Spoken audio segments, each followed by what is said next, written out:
જય શ્રી કૃષ્ણ મિત્રો. હમણાં એક ફેરિયાવાળો આવ્યો હતો મારી ગલીમાં. એની જે બોલવાની સ્પીચ ને એની જે વેચવાની કળા હતી ને એ જોઈને એમ લાગ્યું કે જો માણસને વસ્તુ વેચવી હોય ને તો હિમાલય જઈને પણ ફ્રીજ વેચે. એ વાત સાચી થઈ ગઈ. તમારી બોલી ઉપર જ છે, કેવું બોલવું, કેટલું બોલવું, કેવી રીતે બોલવું અને કસ્ટમરને કેમ પારવા, એ એક નાના ફેરિયા પાસે પણ આપણે શીખી શકીએ છીએ.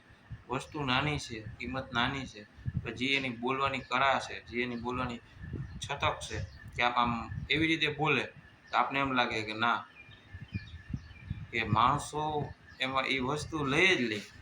અને હોય સસ્તી, ક્વોલિટી ન હોય એમાં.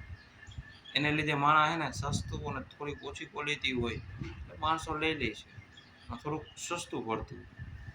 એટલે સેલ્સમેનશીપ જો તમારામાં હોય સાચી કે મારે કરવું જ છે, તો તમે છે ને વાર ન હોય ને એને દાંતી વેચીને આવી શકો.